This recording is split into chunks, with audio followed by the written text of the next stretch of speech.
Madame Lingemann, bonjour. Bonjour. On vous reçoit aujourd'hui au sein du Learning Center à Clermont-Ferrand pour un échange questions-réponses. Vous êtes donc député de la 4e circonscription depuis le 22 juin 2022, réélu donc le 7 juillet 2024 après la dissolution parlementaire. Est-ce que vous voulez compléter cette présentation ? Alors, vous voulez que je revienne sur mon parcours peut-être? Alors moi, je suis née à Issoire. J'ai grandi dans un petit village à côté d'Issoire, donc je connais très bien les problématiques de la ruralité sur lesquelles je suis engagée à l'Assemblée. J'ai effectué ma scolarité jusqu'au bac à Issoire, puis ensuite une classe prépa, des études à Paris et une année en Allemagne. J'ai commencé à travailler en tant que collaboratrice parlementaire du député de la 4e circonscription du Puy-de-Dôme, circonscription sur laquelle je suis élue aujourd'hui. Et puis ensuite comme directrice de cabinet d'un député maire de Seine-et-Marne, donc sur des problématiques assez connexes à celles de Saint-Jacques, politique de la ville notamment, du quartier de Saint-Jacques de Clermont-Ferrand. Puis après, je suis partie en Allemagne, travailler dans l'industrie pendant 2 ans et demi. Je suis revenue en France, travailler également dans l'industrie, avant de revenir dans le Puy-de-Dôme. Et là, j'ai rejoint Sigma. À l'époque, c'était l'Institut français de mécanique avancée. Sigma, puis Polytech Clermont-Ferrand, en tant qu'enseignante. Et puis, j'ai créé une entreprise en parallèle que j'ai dû clôturer à mon élection de députée en 2022, effectivement. Et entre-temps, je me suis réengagée en politique. Alors cet engagement politique, il est aussi lié à un engagement associatif depuis de nombreuses années. Mais je me suis réengagée en politique et j'étais adjointe au maire de la ville de Roya avant d'être élue députée de la 4e circonscription du Puy-de-Dôme. Alors vous parliez justement de votre élection en tant que député. Est-ce que vous pourriez rentrer un peu plus en profondeur et nous donner des détails sur le déroulement d'une élection ?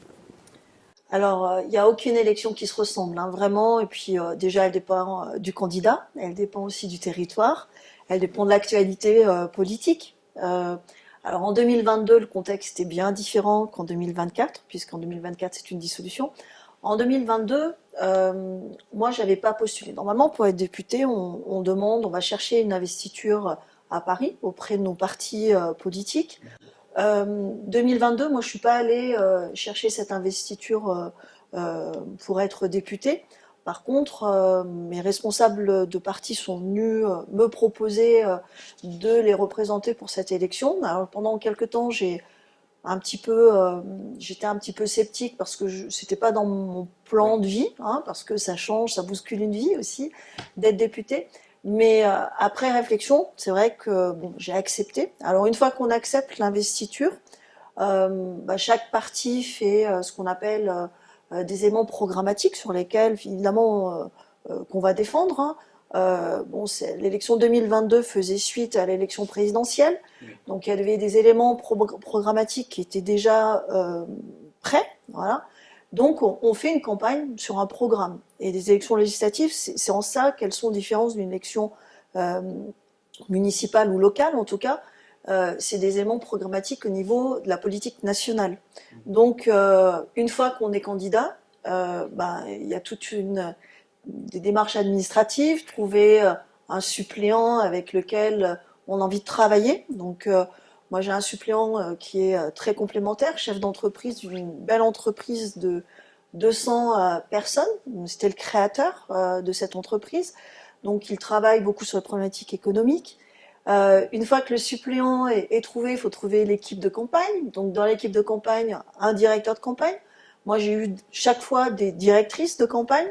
Et puis ensuite un mandataire financier parce que il y a aussi les comptes de campagne qui sont épluchés après, ce qui est tout à fait logique, hein.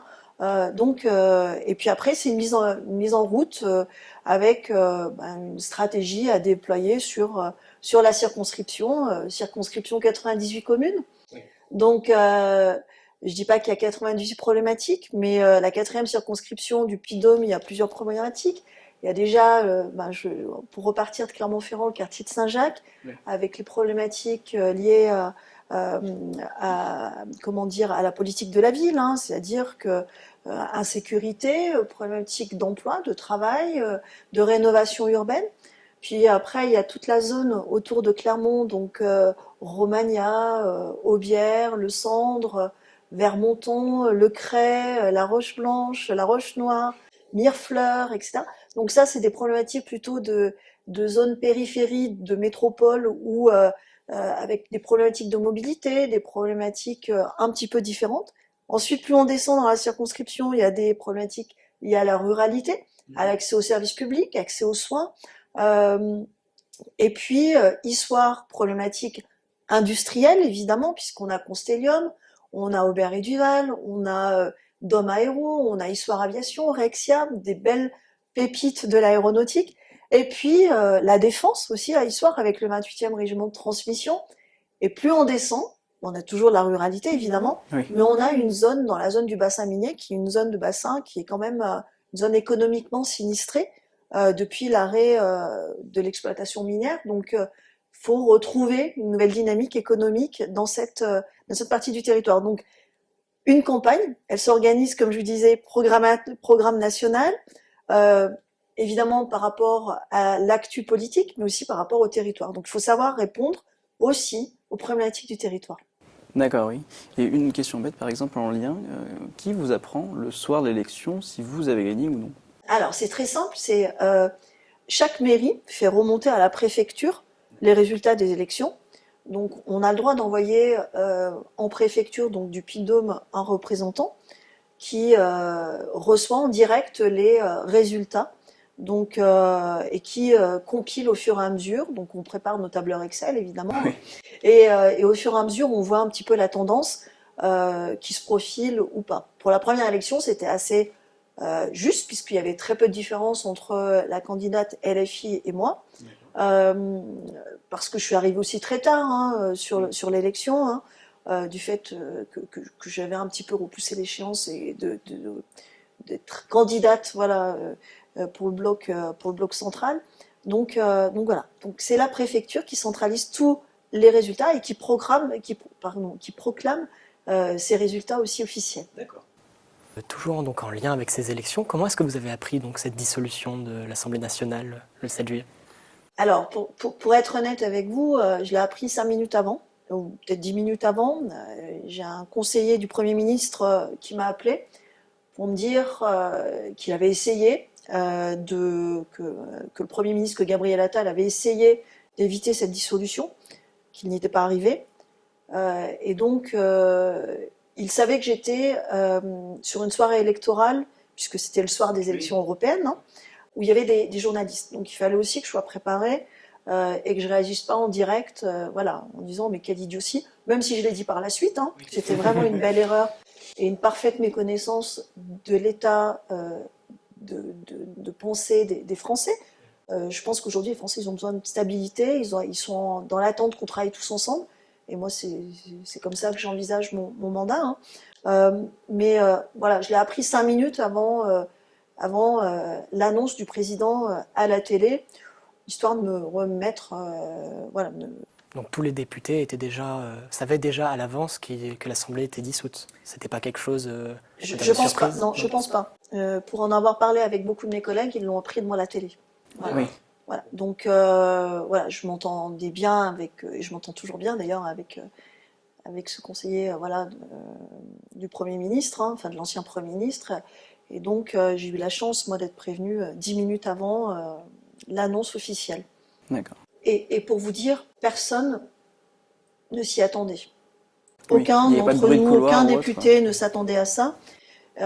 Et tout de suite, je savais que c'était une erreur par rapport à la stabilité politique du pays. On dissout jamais dans une vague politique telle que la vague qui s'était profilée pour les élections européennes. Et je pense qu'il aurait été plus judicieux d'attendre l'automne, voilà, les difficultés budgétaires. Et d'ailleurs, on s'attendait à la dissolution à ce moment-là pour pouvoir réinvestir un espace politique qui n'était pas occupé par les extrêmes. Lors de cette dissolution, on a pu constater que tous les projets et les propositions de loi n'ont pas pu aboutir, elles ont été gelées et abandonnées. Est-ce que vous pouvez donc nous rappeler comment est-ce qu'on comment se concrétise un projet ou une proposition de loi? Alors, lors de la dissolution, comme vous l'avez dit, moi, ça faisait 15 jours que je passais mes journées et mes nuits sur l'examen du projet de loi sur la fin de vie, dont le rapporteur est un de mes collègues du groupe démocrate, Olivier Falorni. C'était la première fois où le débat parlementaire avait vraiment lieu, dans le respect des opinions de chacun, et c'est normalement cette façon dont doit se passer un débat parlementaire. Beaucoup d'humanité, on avançait, on avait passé l'article le plus problématique, fixant les conditions d'accès à l'aide à mourir. Donc, beaucoup de frustration à cette dissolution parce qu'effectivement, ce projet de loi a été abandonné. Il va être réinscrit à l'agenda parlementaire en janvier. Alors concrètement, depuis une vingtaine d'années, on a à peu près 1000 lois qui ont été adoptées à l'Assemblée nationale. Et parmi ces lois, on a 63% ce qu'on appelle des projets de loi, et le reste, ce sont des propositions de loi. Alors, les projets de loi, ils émanent du gouvernement, et les propositions de loi émanent directement des députés. Donc on s'aperçoit que c'est plutôt le gouvernement qui impulse les lois. Une fois qu'un projet de loi est discuté en Conseil des ministres, est présenté en Conseil des ministres, il arrive à l'Assemblée, en général. Donc qu'est-ce qu'on fait? On l'examine au sein de la commission qui est compétente pour l'examen de ce projet de loi. Et ensuite, on l'examine en séance publique. Quand je dis qu'on l'examine, c'est-à-dire que chaque parlementaire a un droit d'amendement. C'est-à-dire qu'on a le droit de faire évoluer ce texte. On a le droit d'apporter toutes les modifications article par article sur ce texte. On peut déposer le nombre d'amendements qu'on veut. Et parfois, on s'est aperçu que c'était une technique qui permettait l'obstruction parlementaire, moi, ce que je condamne. Voilà. Donc, même si je reste persuadée que chaque parlementaire a un droit d'amendement, et moi, je l'utilise, ce droit d'amendement, sur des textes gouvernementaux. Parfois, j'ai soutenu des gouvernements, et donc, ça ne m'a pas empêché de dire « votre texte est perfectible, je veux le changer sur tel et tel point ». Et donc, une fois que le texte sort de commission, il est voté. Donc, alors déjà, le texte, il est amendé en commission. On vote pour ou contre. On s'est aperçu, par exemple, sur le projet de loi de finances de la sécurité sociale, que les députés membres de la commission des affaires sociales ont voté contre ce texte. Pourquoi? Parce qu'il avait été amendé, pas dans le sens où finalement on voulait aller. Donc la majorité des députés ont dit les amendements qui sont passés sont complètement des postures démagogiques. C'est des amendements qui coûtent, et on sait qu'on est dans une période de responsabilité budgétaire. Donc on est revenu à l'origine du texte du gouvernement.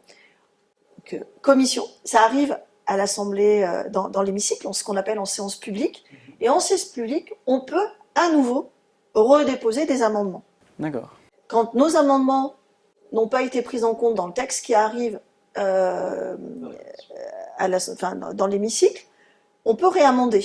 Voilà. Donc on a des délais, on a une application sur le site de l'Assemblée nationale où on dépose nos amendements, où nos collaborateurs déposent nos amendements.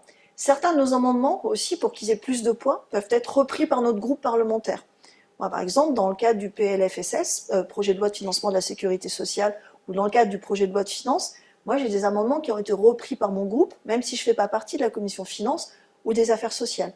Mais mon groupe me dit, Delphine, c'est peut-être des amendements, nous, qu'on voudrait porter parce qu'ils ont du sens. Et donc, ils sont repris par notre groupe. Et donc, tous les députés du groupe signent ces amendements pour qu'il y ait plus de poids. Et on va les négocier aussi avec le gouvernement pour qu'ils aient plus de chances de passer. Voilà, aussi. C'est une négociation aussi, a priori, avant l'examen, pour expliquer pourquoi on a déposé cet amendement. Donc on parle beaucoup avec les cabinets ministériels avant l'examen de ces amendements dans l'hémicycle. Alors pas tous, on en prend quand même les plus importants. Je pense à un collègue qui très investi sur les questions de santé publique et qui fait qui veut une réforme de la taxe soda sur le modèle anglais, par exemple.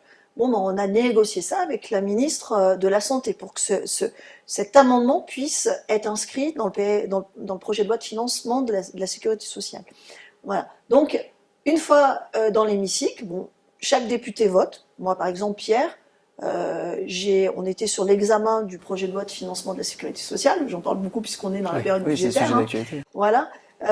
J'ai voté, j'étais la seule de mon groupe à voter différemment de mon groupe. D'accord, oui, vous avez une liberté de voix. certains groupes ont une liberté. Nous, on a un groupe où on a vraiment une liberté de vote, une liberté d'amendement. Et on n'a pas un président de groupe et un parti qui va venir nous dire non, c'est pas bien, c'est pas dans la ligne du groupe. On estime qu'on est plutôt des gens raisonnables dans mon groupe, on n'est pas aux extrêmes, on va pas proposer on va pas faire des amendements ou des farfelus, hein. Et donc il y a quand même une confiance. Alors ils vérifient quand même nos amendements, hein, et s'ils envoient un complètement délirant, ils vont nous appeler en disant attention, celui-là il est dangereux quand même politiquement ou autre. Bon, ça m'est jamais arrivé, mais ça peut arriver. En fait, voilà, et c'est rassurant d'avoir un garde-fou. Mais voilà. Alors, ce qu'il faut savoir aussi, c'est pendant que ce travail législatif d'amendement, de préparation d'amendement, moi, je fais souvent ce qu'on appelle des conseils de circonscription. C'est-à-dire que sur les textes de loi, par exemple sur la fin de vie, et ben sur cette fin de vie, et ben j'ai rassemblé toutes les associations qui étaient engagées sur cette problématique. J'ai également invité le professeur Gostella, qui est la chef de service de l'unité de soins palliatifs de Cébasa, pour qu'on puisse préparer ensemble ces amendements. Parce que je suis persuadée que le travail de député, il peut être optimal que s'il y a un travail avec les experts, et les experts du terrain. Voilà. Oui. Et donc, on a fait ce qu'on appelle un conseil de circonscription sur la fin de vie.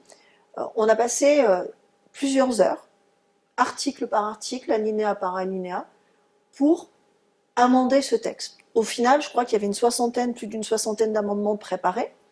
Et donc, on était en train d'examiner ce texte. Alors, ça, c'était le projet de loi. Deuxième véhicule législatif pour faire la loi, c'est la proposition de loi. C'est ce que je vous disais. Donc, c'est moins courant que le projet de loi. Ça vient souvent des niches parlementaires, peut-être ? Voilà, exactement. Et en fait, cette proposition de loi, elle émane directement des députés. Alors, vous voyez, par exemple, j'ai déposé une proposition de loi sur la laïcité il y a quelques jours, et je vais en déposer une sur la ménopause en réponse à tout ce qui se fait par rapport à l'endométriose pour accompagner la santé des femmes, que ce soit dans leur vie privée, dans leur vie professionnelle également, puisqu'il y a des impacts aussi sur la vie professionnelle. Cette proposition de loi, par exemple, sur la ménopause, ce matin, mon groupe m'a appelé pour me dire on a des semaines transpartisanes sur lesquelles des textes peuvent être examinés. Si j'exporte, moi en général, ils sont toujours transpartisans, ils ne sont pas clivants, hein.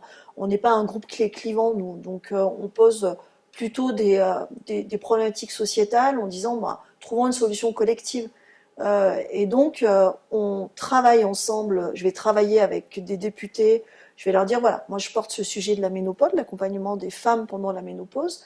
Je vais aller chercher des socialistes, des communistes, des ALR pour travailler avec moi sur cette problématique, même si au final, je porterai cette problématique, mais on va l'enrichir ensemble. Voilà.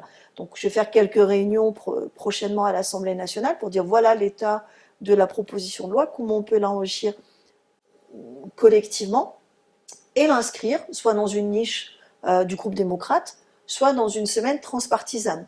Donc il y a une semaine transpartisane au mois de décembre. Mon groupe m'a dit est-ce que tu seras prête pour cette semaine-là ? J'en suis pas encore sûre. Donc sinon ça repoussera un petit peu plus. Donc moi je préfère prendre le temps et faire quelque chose co-construit qui ait des chances de passer. Alors une fois que cette proposition de loi ou ce projet de loi est adopté à l'Assemblée nationale, il part au Sénat, ce qu'on appelle la navette parlementaire, et il revient à l'Assemblée nationale. Donc il peut y avoir plusieurs navettes, hein, on le sait très bien, au bout d'un moment il faut conclure quand même, et quand on n'arrive pas à conclure, on fait une commission mixte paritaire rassemblant des députés, des sénateurs, pour pouvoir trouver un point d'atterrissage, voilà. Mais en général, la navette parlementaire, c'est un vote au Sénat et puis après un vote à l'Assemblée nationale. D'accord. Et vous avez déjà siégé dans une de ces commissions mixtes paritaires, par exemple ? Non, parce que il y a très peu. Il y en a eu quelques-unes, mais non, j'ai jamais siégé dans une commission mixte paritaire parce qu'il faut faire partie aussi d'une commission où le texte est étudié. Il faut être rapporteur de ce texte aussi, par exemple. Oui. Voilà. Donc non, moi, à titre personnel, j'ai pas siégé. J'ai des collègues qui ont siégé de mon groupe, mais non, moi, à titre personnel, non. Il n'y en a pas beaucoup non plus, hein. Il n'y en a pas à chaque loi, hein, heureusement. Oui. Et tant mieux, ça témoigne qu'il y a une véritable complicité entre le Sénat et l'Assemblée nationale, que les deux chambres discutent entre elles et qu'il n'y ait pas réellement un blocage dans l'opposition justement entre ces deux chambres. Alors moi je trouve qu'on dénigre très souvent l'Assemblée nationale par rapport au Sénat. C'est pas, déjà on n'a pas le même socle d'électeurs. Nous on est élus au suffrage universel, les sénateurs sont élus ils ont des grands électeurs, ce qu'on appelle les collège de grands grands électeurs. électeurs. Donc le Sénat n'a pas, les sénateurs sont moins exposés que les députés, n'ont pas le même travail terrain que les députés, c'est pas du tout le même mandat. Moi je voudrais pas, j'aimerais pas qu'on dise que les députés travaillent moins que les sénateurs, sont moins sages que les sénateurs, que les députés sont voilà, c'est la réputation qui a lieu aujourd'hui et qui se développe un petit peu. Moi, ça me dérange beaucoup parce que il y a une minorité de députés à l'Assemblée nationale qui font le bazar et c'est eux qui discrédibilisent tous les autres députés. Et je pense que quand on commence par faire de l'anti-député, c'est l'antichambre de beaucoup de montées d'extrême et ça m'inquiète. Voilà. Oui, c'est vrai qu'on voit beaucoup plus, pour le coup, vous êtes beaucoup plus exposé, ne serait-ce qu'avec les QAG, les questions au gouvernement, qui sont aussi au Sénat, mais beaucoup moins mis en avant. On regardait la chaîne parlementaire, par exemple, on vous voit beaucoup plus souvent que les sénateurs. On travaille aussi beaucoup. Ah oui, C'est ça. Alors, on ne veut froisser personne. Une question justement en lien avec votre mandat. On parlait tout à l'heure, vous êtes élu de la 4e circonscription du Puy-de-Dôme, donc la ligne Clermont-Paris ne doit avoir aucun secret pour vous. Comment vous arrivez à gérer justement cette présence et à l'Assemblée et en circonscription, là où vous êtes élu, comment vous arrivez à faire les deux à la fois? alors, c'est une question d'organisation. Hein. Enfin, en général, je monte le lundi à l'Assemblée nationale. Et puis, je redescends soit le mercredi soir très tard. Voilà. Hier, je suis arrivée chez moi à minuit, par exemple. Ou alors le jeudi selon les textes. Mais en général, je partage ma semaine entre Paris et le Puy-de-Dôme et la circonscription. Parce que je pense que vraiment, il faut une bonne articulation des deux. Quand je vous parlais des conseils de circonscription, je pense que l'essence même du mandat de député, c'est de faire remonter les problématiques des personnes que nous rencontrons. Ça peut être des corps constitués, ça peut être des syndicats, ça peut être des enseignants, de plein de personnalités différentes, plein d'acteurs socio-économiques du territoire, des élus, voilà, des élus locaux. Et notre rôle, c'est d'être cette courroie de transmission entre le terrain et l'Assemblée. Je pense qu'un législateur qui reste tout le temps à Paris est à un moment déconnecté des réalités du terrain. Et c'est là où finalement on fait des lois qui apparaissent hors sol et qu'on arrive à une incompréhension entre l'application de la loi par les personnes sur le terrain et ce qu'on pense faire bien à Paris. Et c'est pour ça que c'est toujours important de rester en contact direct avec tous les acteurs du territoire. Là, ce matin, par exemple, j'ai appris que j'allais siéger, et je suis très contente, dans la commission spéciale qui va travailler sur la simplification au sein des entreprises. Voilà, il y a une commission spéciale qui est en train de s'installer. Qu'est-ce que je vais faire? Je vais faire un conseil de circonscription avec tous les acteurs économiques du territoire. Ça va être Michelin, ça va être Limagrin, Constellium, tous les acteurs du terrain, les représentants de la CAPEB, de la FFB, du MEDEF, la CGPME, de la CAPEB, enfin, tous les acteurs du terrain seront autour de la table pour trouver des solutions et moi je porterai leur voix à Paris. Voilà. Et ça, c'est important de trouver ce bon équilibre. Alors, je dis pas que c'est toujours facile en termes d'organisation. Oui. Et souvent, je change dans la semaine. Je rappelle les équipes en disant, bon, je peux pas redescendre parce que je vais devoir défendre des amendements en séance publique. Par exemple, lundi, je vais devoir défendre des amendements en séance publique. Je devais remonter que lundi soir. Il va falloir que je remonte lundi matin pour pouvoir les défendre. Voilà. Et ça dépend aussi de la durée d'examen des textes. On ne sait jamais combien de temps va durer l'examen d'un texte, que ce soit en commission ou dans l'hémicycle. Donc on s'adapte tous les jours, quasiment toutes les semaines. Il n'y a pas une semaine où on ne change pas un billet de train ou d'avion, parce que des fois, l'avion aussi, la solution aussi, pour être à l'heure ou pour pouvoir revenir à l'heure en circo pour un événement ou autre. Voilà. D'accord.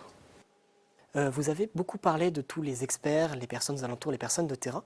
Comment est-ce que vous arrivez à gérer vos relations entre justement ces personnes de terrain, ces experts, avec qui vous devez apprendre pour pouvoir bâtir une loi ou quelque chose comme ça, et votre métier de député de manière générale? Comment vous faites comment vous arrivez à apprendre de ces experts pour les intégrer dans vos textes de loi?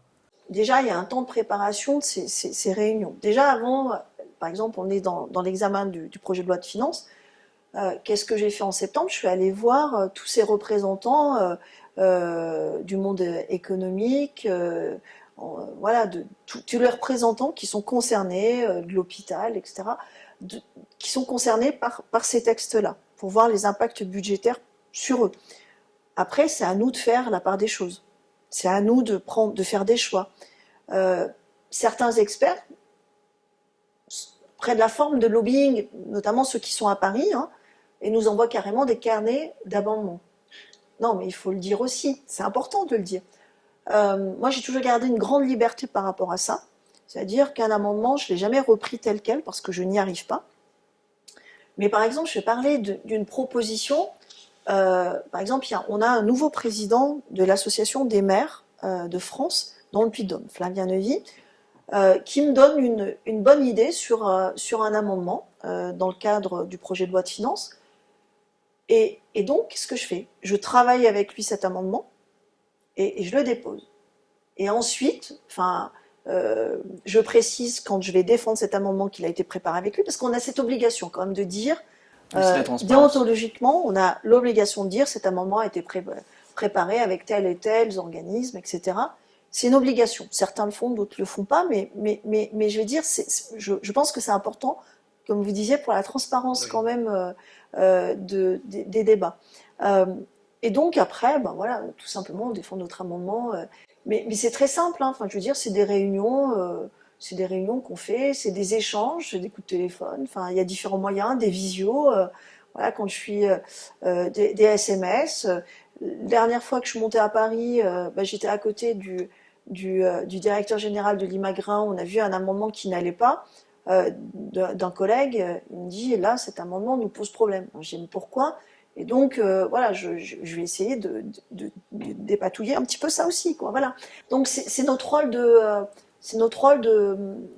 voilà, d'être ce lien entre les problématiques, les vraies problématiques du terrain, puisqu'il y a que les professionnels qui les connaissent. Oui. Hein. Enfin, je veux dire, on peut pas être expert partout, hein. Et notre travail législatif. Et plus globalement, à quoi ça ressemble à peu près l'emploi du temps d'un parlementaire, d'un député? On dort très peu. On dort très peu. Vous avez des lits dans vos bureaux, il me semble, en plus. Comment? Vous avez un lit dans le bureau, en plus.